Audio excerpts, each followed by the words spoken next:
We have gathered in the name of God the Father, the Son and the Holy Spirit to worship together and to think about our value of respect. Amen. The Lord be with you and also with you. Morning, everybody. Welcome to this time of collective worship. We're going to light our candle as we start now. And as we light our candle, we remember that God's light is with us wherever we are and however we are feeling.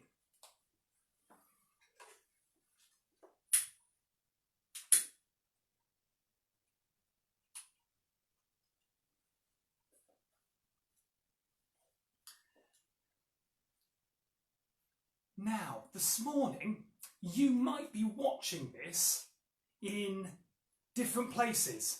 You might even be watching it at different times. It might be that you are back at school. You're in one of those strange sounding bubbles that everyone keeps talking about.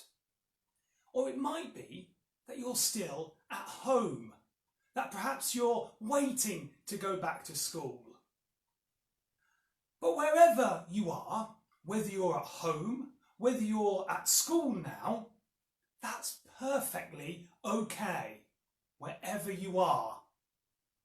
Because it's important to remember that we are not all the same. And we are not all in the same situation.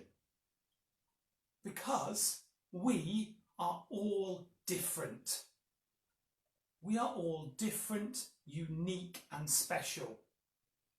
And it's really important that we think about how each and every one of us is unique and is special. And that it is really important that we respect one another and that we also value our difference. Now I've got some pairs of things here that demonstrates this difference. Each one is different. You may like one or prefer the other, but they are still equally special and have their own qualities. And it's important to respect and to value that. And interestingly, while they are different, they're also rather similar. So let's have a look at two things that are different. So starting off, I have spaghetti. Now, who likes spaghetti? It's always fun, isn't it, trying to get spaghetti on your fork and you try and twist it up and try and put it in your mouth. Suck it all up. Spaghetti. You might like spaghetti. That's really nice in a bolognese. But then also, there is pasta. There's different pasta shapes. And here actually, we have some bows. Bow pasta. Bow pasta. You might like this again in some sauce, in a pasta bake. You might prefer the one over the other. One has a bit of a different texture, a bit slimy, suckable, and the other is just a bit different, plus a bit harder. But they are both unique, but actually they're also still the same. They are still pasta. You might like one or the other, but they're still the same.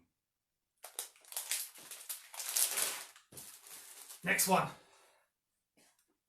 We have some carrots. Who likes carrots? I've got to admit, it's a general staple vegetable in our house. Some carrots. So carrots we've got. But, and I won't take it out of its bag, we have some cauliflower. Carrots and cauliflower. Both vegetables, but both that taste completely different. but both are unique in their own ways. You might prefer one over the other. I'm not a huge fan of cauliflower, to be honest, but that's okay, because other people do. And it tastes differently. You might put it into different foods. You might put it into something different. But they're both vegetables. They are both the same, and yet they're both different. Different colour, different taste, different texture, and that is perfectly okay. And that's important to remember. Not one of these is better than the other. They're just different. Now then, we have some games. This is back to front, but you can probably realise and recognise what this is. This is a game of Twister. Who likes Twister? Now, I've got to admit, I'm not that bendable. So it's not so easy for me to play Twister.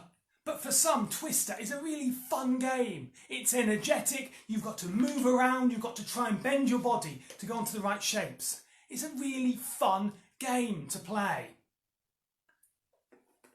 But then, there's another game you might enjoy playing. Completely different, but that's okay. And that's Scrabble. A game which actually doesn't require a lot of physical movement, doesn't require too much bending, unless you consider picking up all the letter pieces. They're both different games. Perhaps one is a bit more calmer than the Twister. Perhaps one maybe uses your brain a little to think of some words. The other one uses your body a little bit more. But they're both games, and you might like one or the other. But that's okay, because they are both different. They're both games, and that's okay. Scrabble and Twister. How about this for something that's similar but different, and they're both equally just as important and special. So what I've got here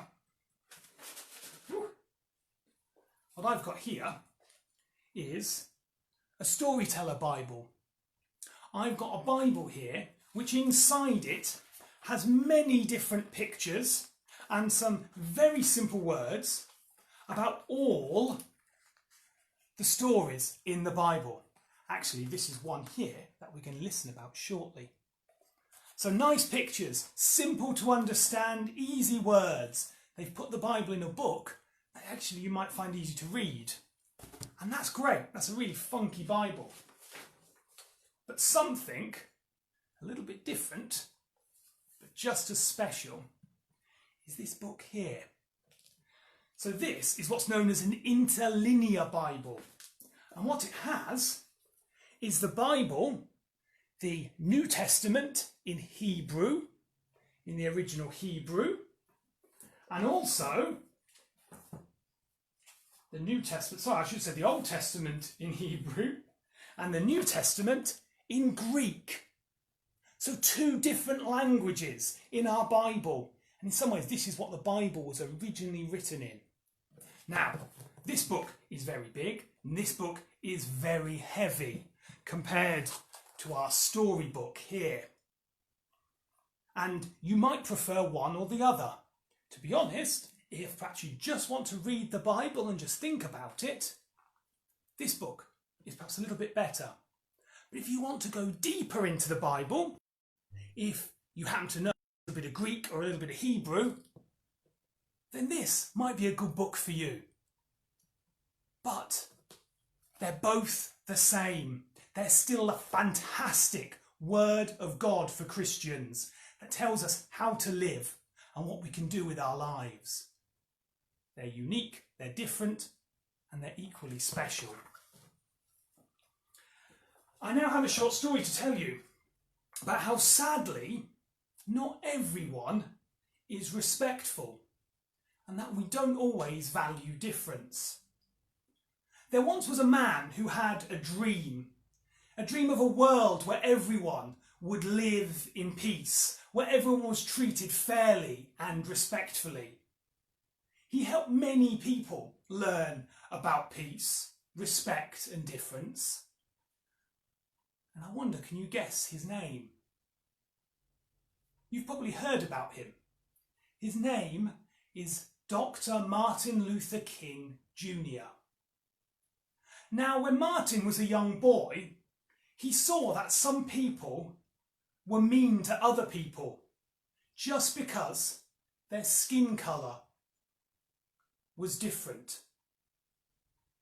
Some people were not allowed to go into certain places and sit in certain seats. Some children were not allowed to play with each other because they were of a different skin colour. Martin could not understand any of this.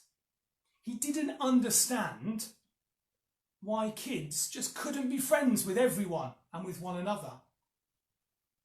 One day, a young Martin went shopping for some new shoes for his father.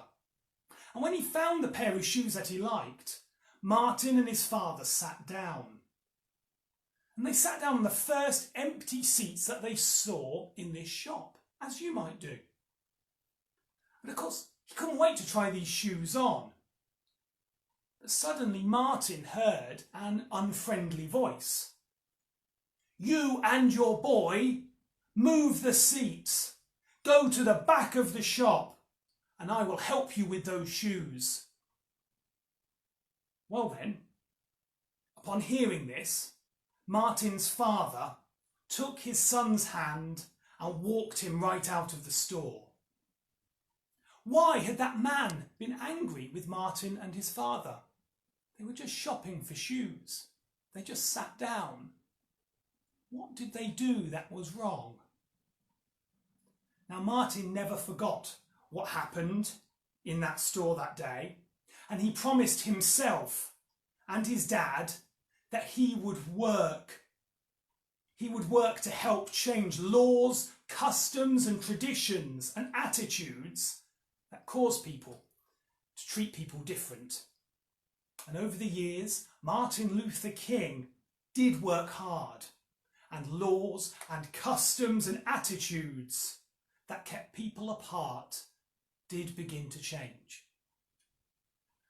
Now, a great story there, and you might have seen on the news recently that sadly there are still people who don't respect and value each other, especially those with a different colour of skin.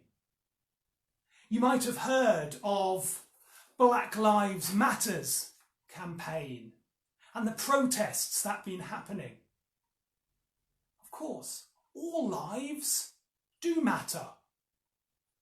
But when there are still some people who are not respected, who are abused, who are hurt and not given the ability and the same equality as us, then it comes a time when people need to speak up and to speak out. Need to speak up and to speak out to say that we should respect our difference and we should value that. In our Bible story today from the Gospel of Luke, we're going to hear about the importance of difference, and from someone who might not be seen by society as being that respectful, the Roman centurion. Please join in with the actions as we go along. So we must remember, the country that Jesus lived in was not free. It was ruled by the Roman Empire. Rome had soldiers stationed there to make sure that the people did as they were told. And quite often, those soldiers were not very nice at all. The soldiers, they pushed people around. Oof, oof, oof, oof, oof. Do some actions. Oof, push people around. They forced people to carry heavy loads. Whoa, whoa, whoa, whoa. And sometimes they even beat them. Now, a centurion was a Roman army officer in charge of 100 soldiers, a bit like a century, the word that we use for 100 years or for 100 runs in cricket. So why don't we just quickly count to 100? We'll do it by tens because that'll be a lot quicker. So ready? 10, 20, 30, 40, 50, 60, 70, 80, 90, 100 people. 100 soldiers this centurion was in charge of.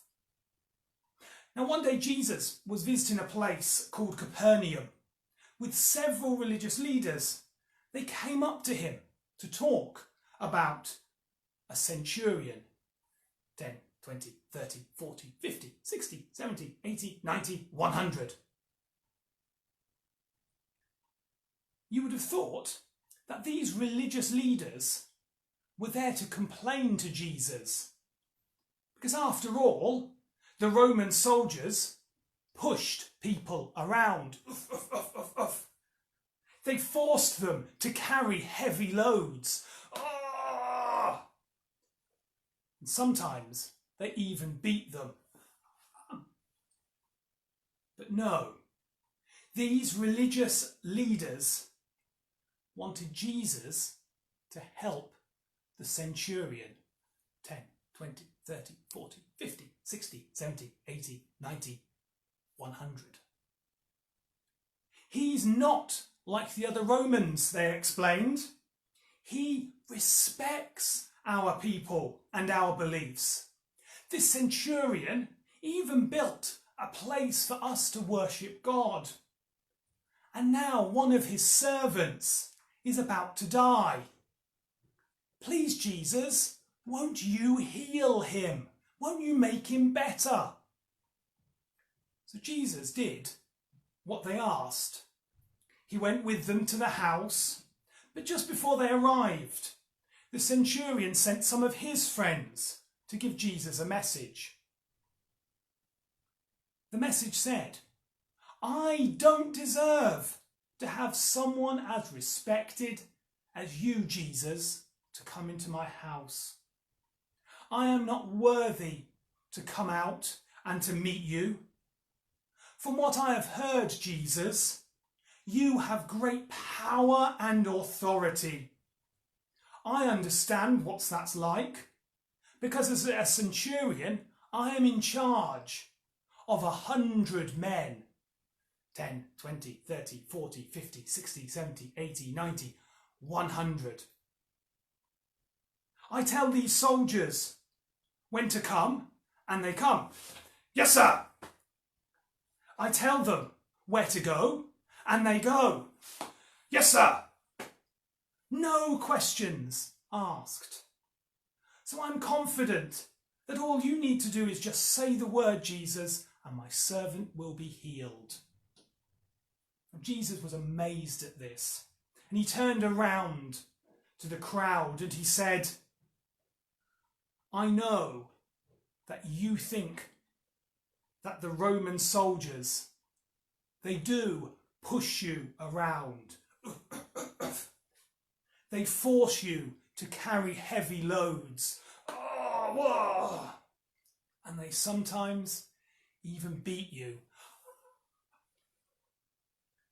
But this centurion, this soldier is different. He trusts me. And I haven't found faith like this even among my own people.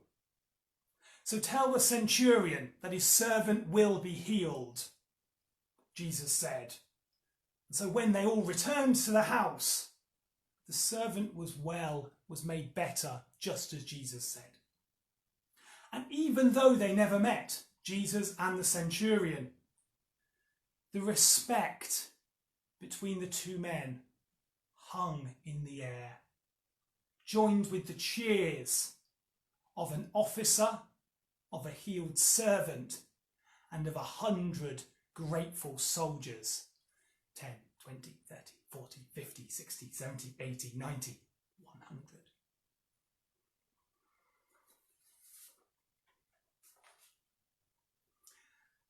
So before we say our final prayer, let us have a quiet, mindful moment to reflect on what we've heard. Let's have our own space. So perhaps you might want to close your eyes. You might want to put your hands together. Let's just reflect and calm.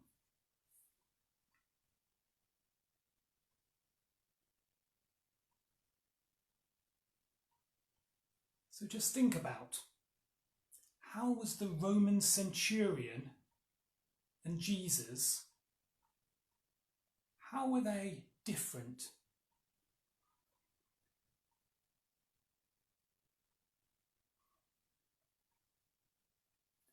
How was the centurion and Jesus similar?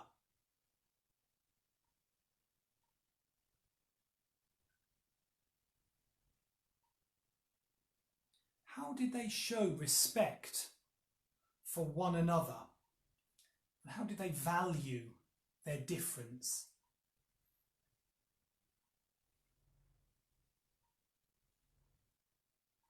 How can we show respect to people that are different from us?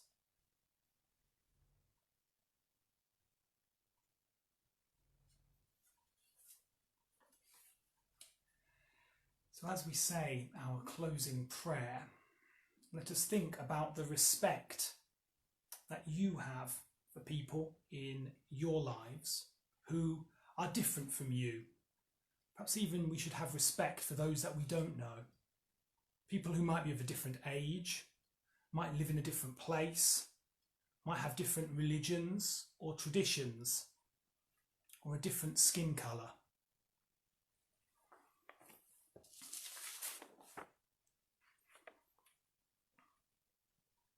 Say together, Dear God, open our eyes to value each person that we meet. Help us to recognise what we have in common and respect what makes each of us unique and different. Amen.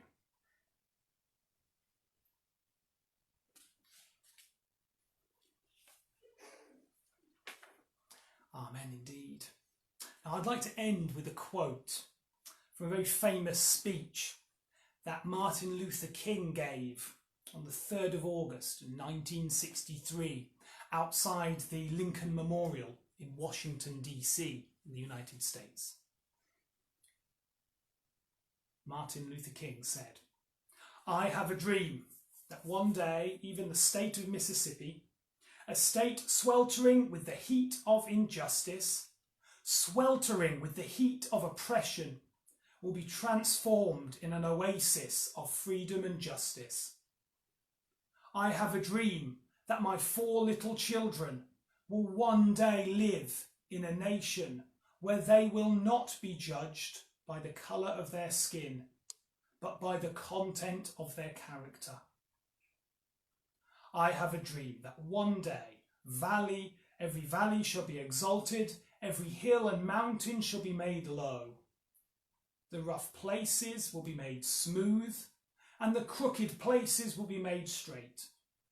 And the glory of the Lord shall be revealed, and all flesh shall see it together. This is our hope." So, as we think about respecting one another and valuing our difference, let us turn that dream into a reality. The Lord be with you, and also with you. Let us go in love and in respect. Thanks be to God. Thank you all for joining me. I hope you all have a nice day. Keep safe and well. God bless.